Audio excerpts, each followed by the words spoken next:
Glória a Deus, como a igreja da paz do Senhor, amém? Vamos abrir as Escrituras, primeira carta de Paulo aos Coríntios, capítulo 11, versículo 28.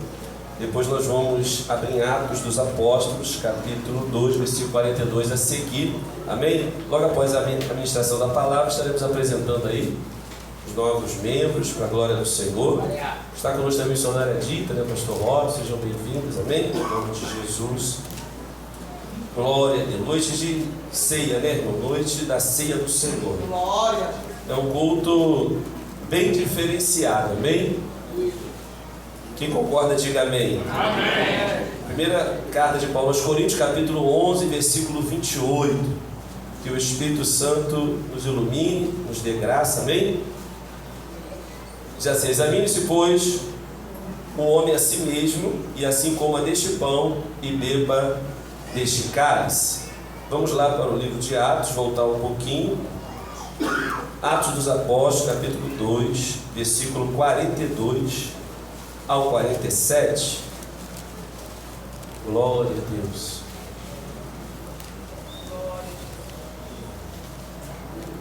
Amém? E perseveravam na doutrina dos apóstolos, na comunhão e no partir do pão, e nas orações, e cada alma havia temor, e muitas maravilhas e sinais se fazia pelos apóstolos. Todos os que criam estavam juntos, e tinham tudo em comum, vendiam suas propriedades e fazendas, e repartiam com todos, segundo a cada um tinha necessidade. E perseverando unânimes todos os dias no templo, e partindo pão em casa, comiam juntos com alegria e singeleza de coração, louvando a Deus e caindo na graça de todo o povo, e todos os dias acrescentava o Senhor à igreja aqueles que se haviam de salvar. Senhor Deus, confirma a tua palavra, Senhor, assim como teu servo tem orado, buscado. Pai, eu me coloco nas tuas mãos, Senhor, mais uma vez. Tem misericórdia, Pai. Conto com a tua graça, Senhor. Nos dê ousadia para ministrar a tua palavra.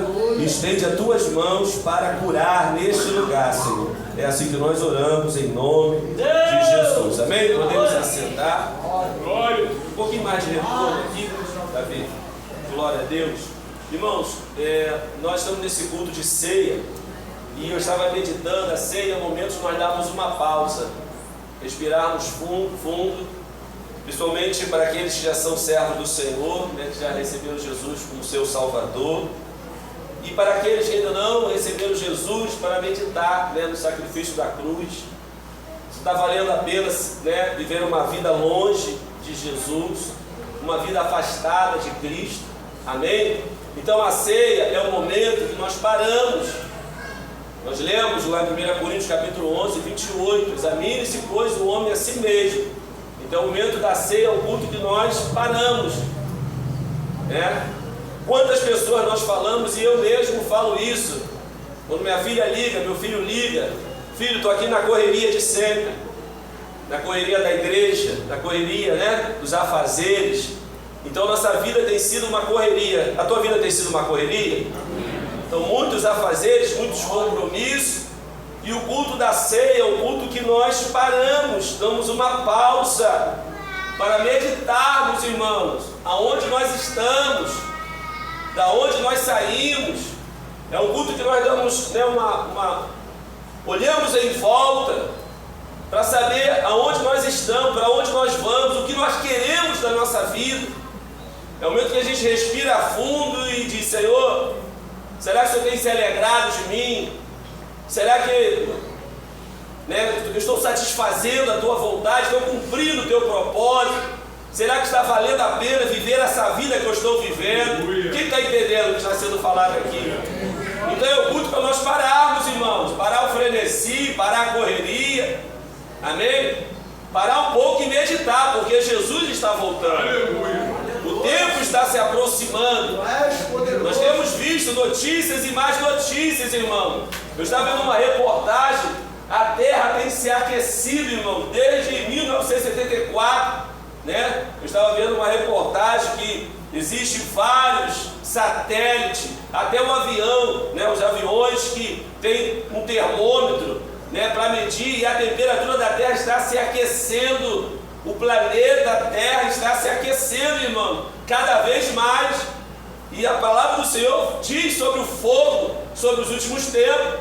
A Terra não vai terminar em água, dilúvio, não, mas vai terminar em fogo. Então a palavra está se cumprindo. E o que eu tenho feito da minha vida? Qual tem sido os meus planejamentos, os meus propósitos? Então o culto da ceia, o Senhor estava ministrando no meu coração sobre isso. Será que eu estou contribuindo com o reino? Será que eu posso fazer mais? Será que eu estou devendo? Aleluia! E por isso que nós lemos a palavra do Senhor em Atos dos Apóstolos, porque é uma baliza. Atos dos Apóstolos, a igreja primitiva, é um parâmetro para nós. Nós sabemos que após o Senhor Jesus, lá em Lucas 24, 49, falar para cerca de 500 discípulos, para eles irem para Jerusalém, esperar a descida do Espírito Santo, que após isso eles seriam testemunhas, tanto em Jerusalém, Judeia, Samaria, até os confins da terra, e eles cumpririam o ídolo do Senhor, revestidos de poder, com autoridade para testemunhar e compartilhar a palavra do Senhor. Eles obedeceram, os 500 discípulos foram para Jerusalém, só que não perseveraram, e nós vivemos isso. É como se o Senhor estivesse falando: olha, vai ter pessoas que não vão perseverar.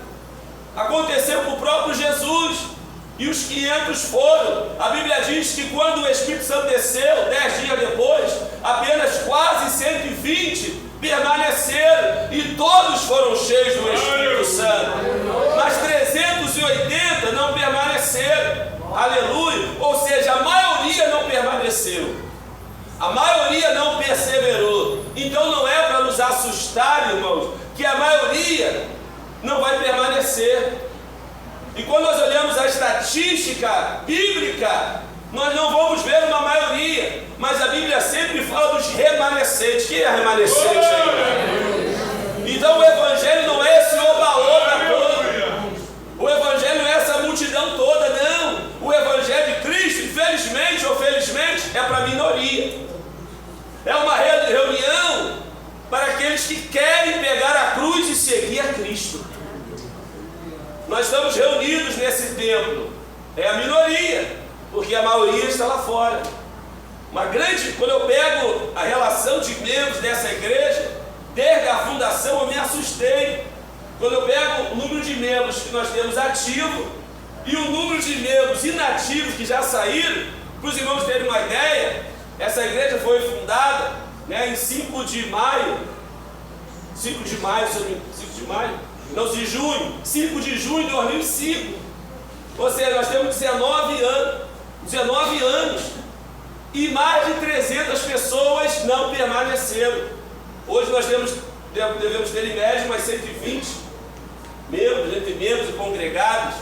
Mais de 300 não permaneceram. Mas não é para nós nos assustarmos, foi assim com Jesus. Jesus pregando certa vez um sermão, a Bíblia diz que todos recuaram, foram para trás e voltaram às suas vidas. Falou: esse sermão é muito duro, porque as pessoas não querem um sermão bíblico, as pessoas não querem um sermão que confronta a sua vida de pecado. Aleluia. Nós queremos, aleluia, vir para a igreja, sentar no ar-condicionado, receber um bom louvor, uma boa palavra e sair alegres da vida. E o discurso é: não pregue pesado, não confronte, porque o povo está cansado. Só que a mensagem que transforma o pecador é a mensagem do Evangelho. Aleluia! Jesus olhando para Pedro fala: Pedro, você quer ir também? E Pedro diz: para onde nós iremos? Aleluia! Para quem nós iremos? Porque só o Senhor tem palavras de vida eterna. Aleluia. Então a palavra de vida eterna, a palavra de salvação nos confronta. Então a Bíblia diz que só permaneceram 120. Aleluia. E faz parte do processo da igreja. Mas a Bíblia vai dizer que quando se levantaram para falar dos 120, dizendo que eles estavam embriagados, o pastor Pedro se levanta e defende os que ficaram. Falou: não, eles não estão embriagados não. Isso aí é cumprimento da promessa. É o que Joel profetizou, que nos últimos tempos todos seriam cheios do Espírito Santo. Aleluia. E logo após, Pedro vai pregar o primeiro sermão.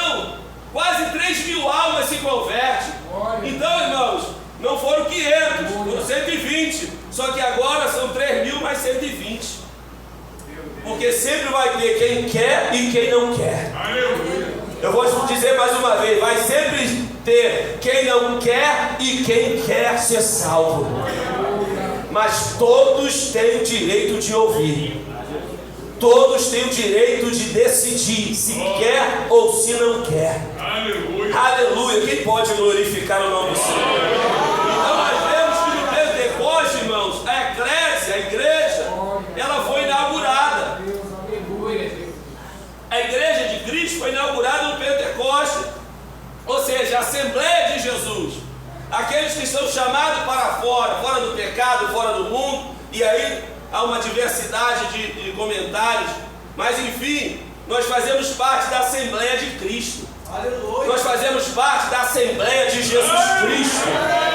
Você não está em qualquer reunião. Oh, glória seja dada ao nome do Senhor.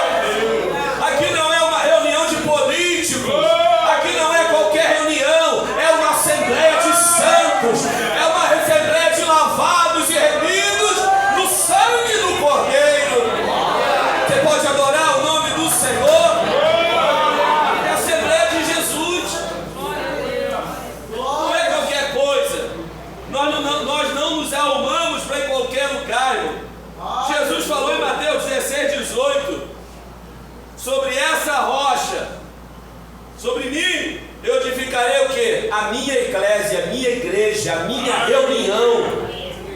Então essa reunião é do Senhor. Nós fazemos parte do corpo de Cristo.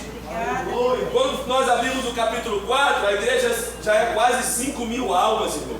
Pode ser que os 380 que retornaram, ouviram o sermão e retornaram aqui. Nós não sabemos. Mas em Atos 2:42 vai relatar que essa igreja perseverou. A igreja primitiva é a igreja do primeiro século, né? Podemos dizer dos 100 primeiros anos.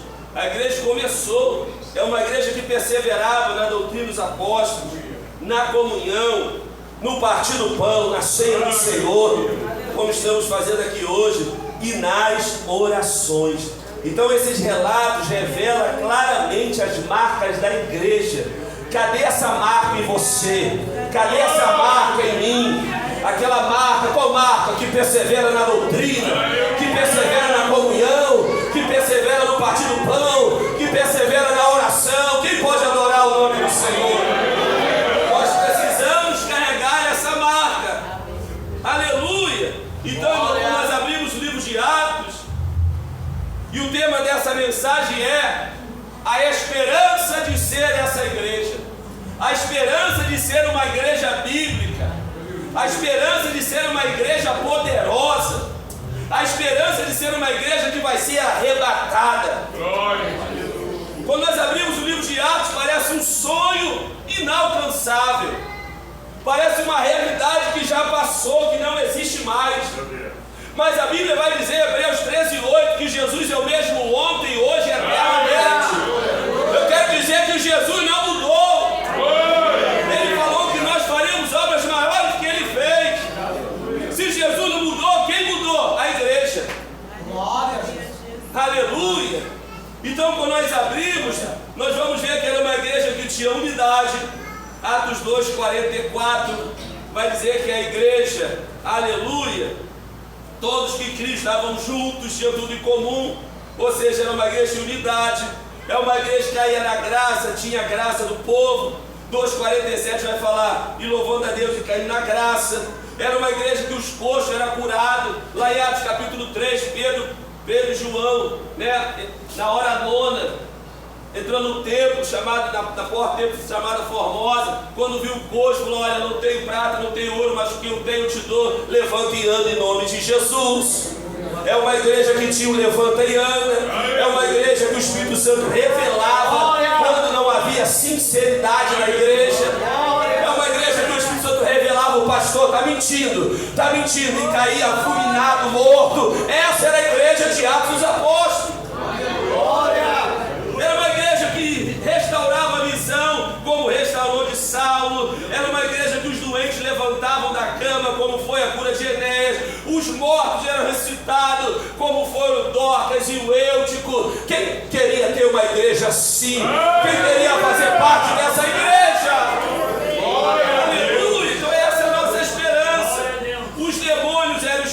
recurso, muitos doentes eram curados, ao ponto que até a sombra de Pedro, quando passava, curava. Os lenços de Paulo, meu Deus do céu, quisera Deus vivemos essa época.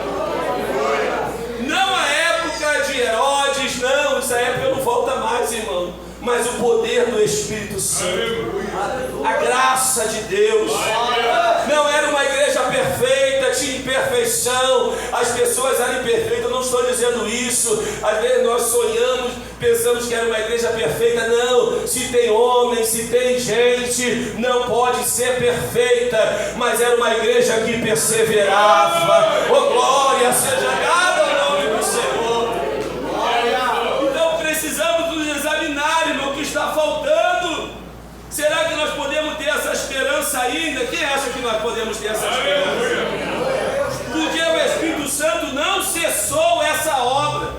Existe uma heresia pregada aí, que esses mistérios foi só para aquela época, chamada cessacionismo, que é uma visão na qual formula que os dons foram necessários, mas para aquela época. Hoje já não acontece mais, que o Senhor teve um momento para aquela igreja. Não, nenhum lugar da Bíblia diz isso, irmão. E aqui nós temos presenciado o poder de Deus.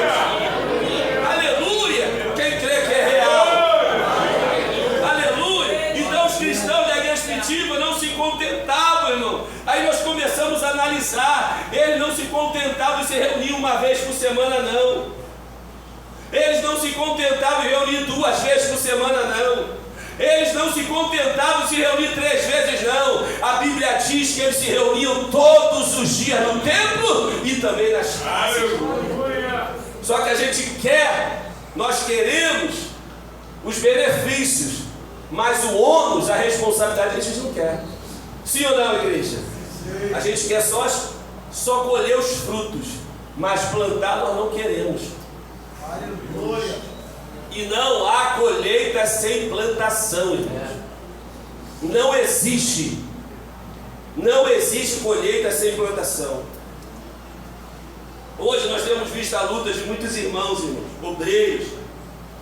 A Bíblia fala que nos últimos dias os dias serão trabalhosos, trabalho, e é real. Os irmãos sentem por não poder estar nos cultos, mas eu também quero chamar a atenção para aqueles que poderiam se esforçar mais, de estar mais junto, e não se contentar com uma vez de culto na semana. Uma vez de culto, irmão. Aleluia! Porque se nós queremos uma igreja poderosa, e nós já temos experimentado um pouquinho disso aqui, quem concorda comigo? Nós temos visto câncer sair no nome de Jesus.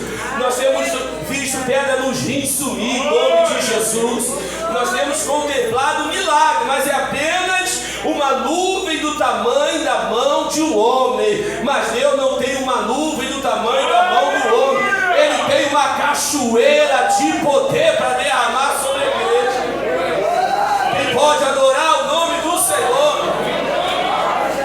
Mas enquanto nós oferecemos pouco, nós vamos receber pouco. Quem pouco dá, pouco recebe. Aleluia! Eu não me contento. Então os membros da igreja primitiva se encontravam diariamente com alegria. Versículo 46: e perseveraram unânime todos os dias no templo, partindo pão em casa, comiam juntos com alegria. Como o salmista diz: alegrei-me quando me disseram, vamos à casa do Senhor. Oh, quem tem alegria ainda de estar na casa do Senhor? É noite de ceia, irmão, seja sincero. É noite de ceia, seja sincero. Se você perdeu a alegria, meu Deus do céu, levanta a mão, peça misericórdia, dobre o seu joelho e fala: Senhor, volte a me dar alegria da tua salvação. Está na tua casa te cultuando, Senhor. Lembra quando você tinha alegria de estar na casa do Senhor? O salmista no Salmo 42, ele vai dizer assim: como uma coça suspira pelas águas, a minha alma suspira por ti. Quando eu vejo as pessoas indo para o templo, minha alma pergunta: até quando, Senhor? Deus se esqueceu de mim, mas ainda eu me alegrarei no Senhor. hospital com câncer, dizendo: Senhor, se o Senhor me tirar daqui, eu vou estar na tua casa te cultuando. E a gente que pode, irmão, não se esforça às vezes para estar no templo adorando o nome do Senhor. Quantos crentes viraram crentes católicos, irmãos? Aleluia, só vem à igreja aos domingos e se conforma com isso. Louvado seja o nome do Senhor.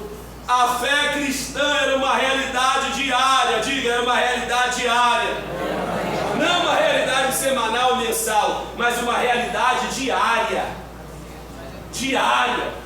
Todos os dias viviam. Isso porque Cristo ressurreto era uma realidade viva na vida deles. Irmãos, eles tinham Jesus ressurreto dentro deles. O primeiro sermão de Pedro vai pregar um sermão cristocêntrico, dizendo que Jesus nasceu, que Jesus foi crucificado, que Jesus ressuscitou. Irmão, está pensando que Pedro fez o apelo? Não, foi o povo que fez o apelo para Pedro, dizendo: Pedro, o que nós podemos fazer para receber esse Jesus? Quem pode adorar? Quem pode adorar?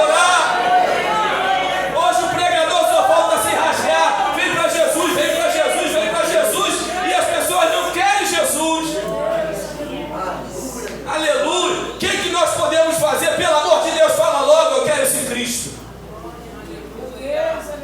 E hoje as pessoas querem de paisagem. Meu Deus do céu, irmão, acorda. Faz assim do lado do teu irmão aí, com todo carinho. Acorda. Isso. Acorda. Jesus é uma realidade presente. Vou repetir: Jesus é uma realidade presente. Ele está voltando para buscar a sua igreja.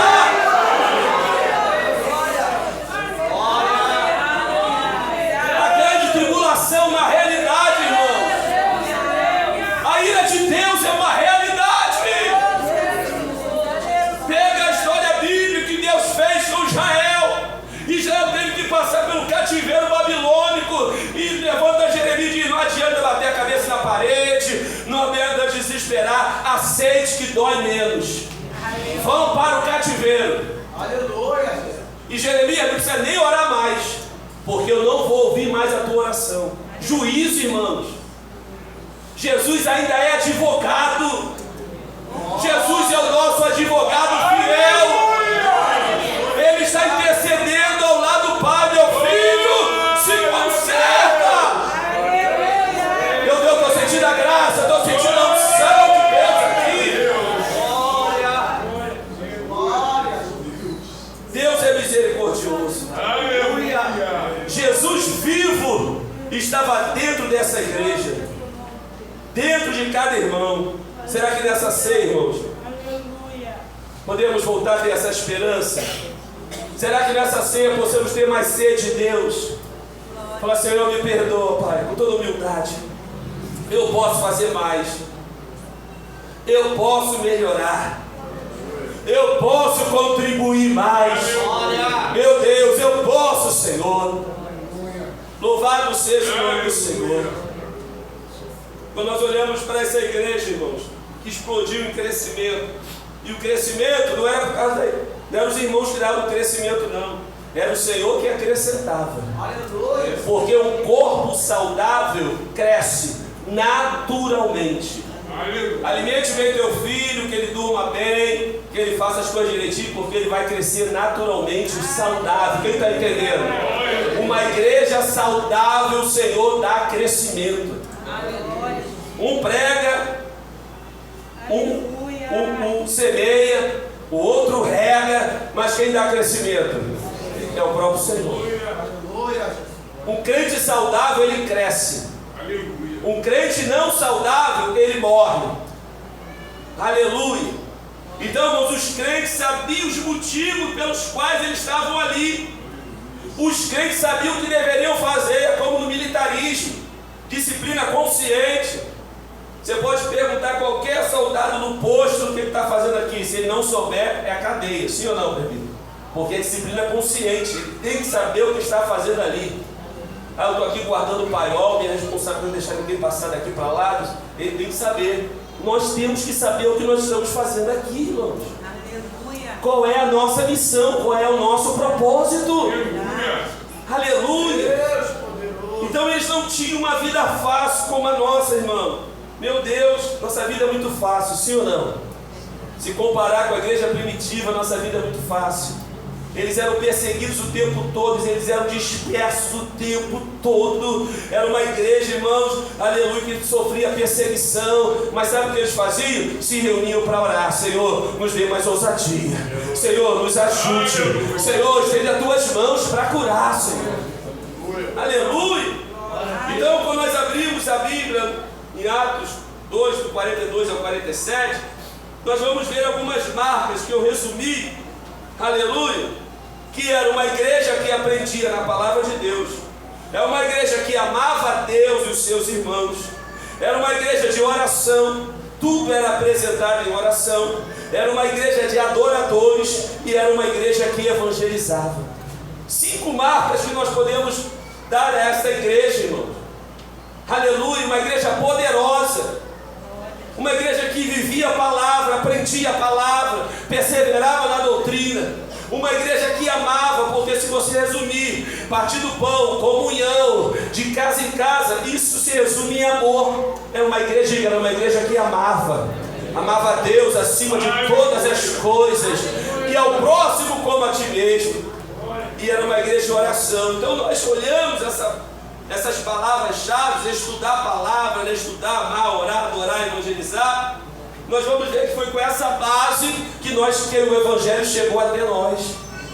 Foi com essa base que o Evangelho chegou até nós. Não foi com oba-oba, não foi com coreografia, não foi com teatro, não foi com igreja preta, não foi com luz negra, não foi com teatro, não foi com nada disso. Foi oração, foi palavra, foi adoração, foi evangelismo.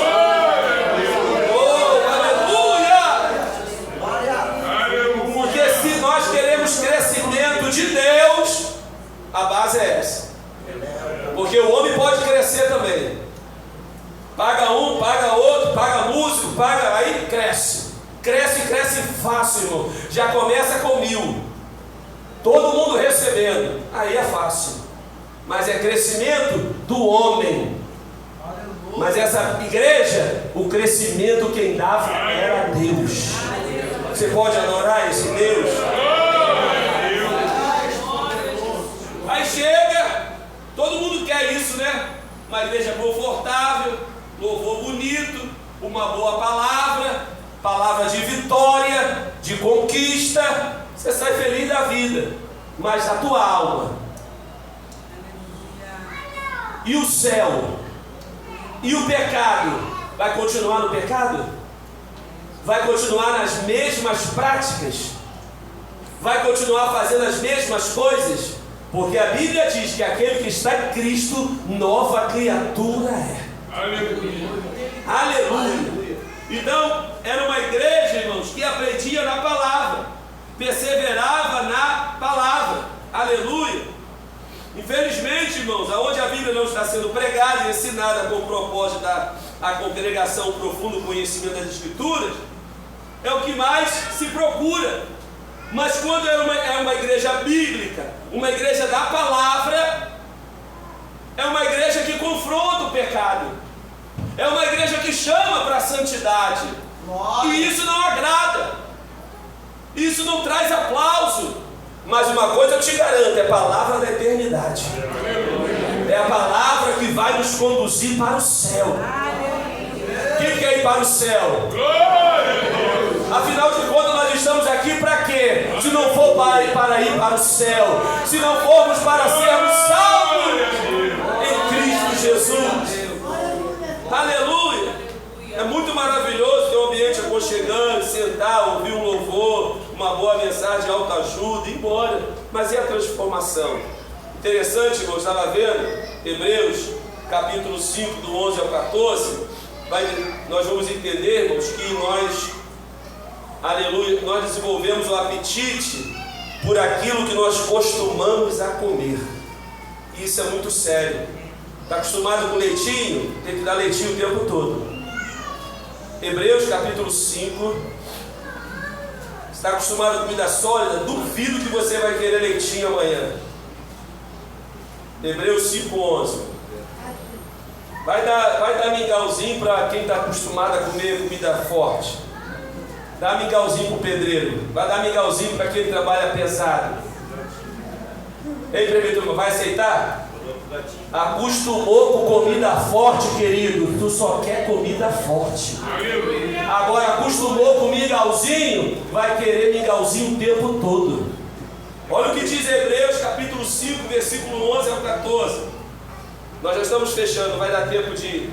Mas amém. Deus vai até onde Deus permitir. Do qual muito temos que dizer, de difícil interpretação, porquanto vos fizeste negligentes para ouvir, porque devendo já ser mestres, pelo tempo, ainda necessidade que se vos torne a ensinar quais sejam os primeiros rudimentos da palavra de Deus, e vos haveis feito tais que necessitais de leite, e não de sólido mantimento, porque qualquer ainda que se alimenta de leite, não está experimentado na palavra da justiça, porque é menino.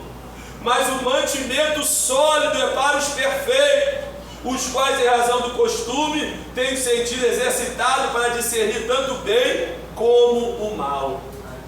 Você pode dizer graças a Deus? Então, irmão, nós nos acostumamos com o alimento. Aleluia! Desenvolvemos por aquilo que estamos acostumados a comer. Então nós precisamos nos alimentar com a palavra de Deus. Quem pode glorificar o Senhor? Nós queremos ser crentes saudáveis, crentes fortes. Aleluia! Precisamos alimentar com alimento sólido, irmão, porque os tempos são maus.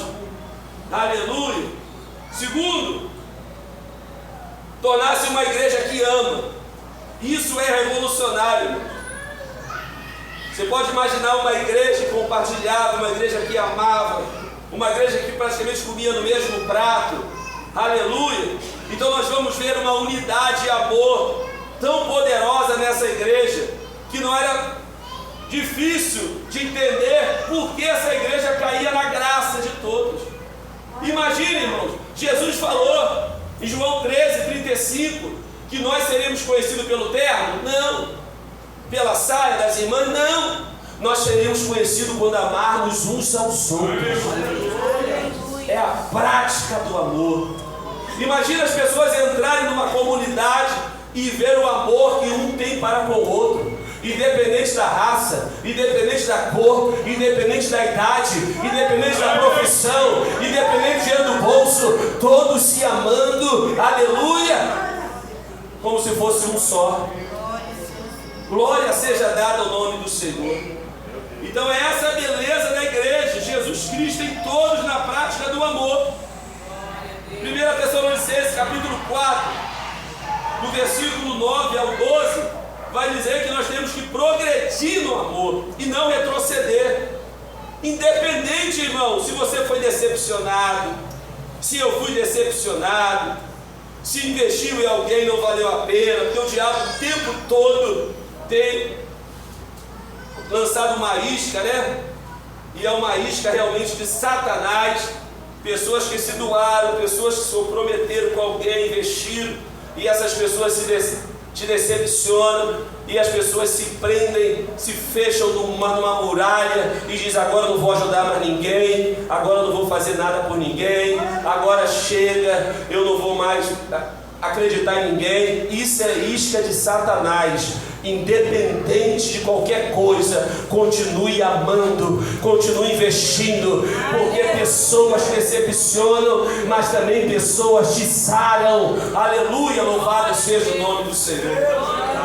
1 Tessalonicenses 4, do 9 ao 12 vai dizer: quanto porém ao amor fraternal, não necessitais de que vos escreva, visto que vós mesmos estáis instruídos por Deus, que vos ameis uns aos outros, porque também já assim o fazeis, para com todos os irmãos que estão por toda a Macedônia.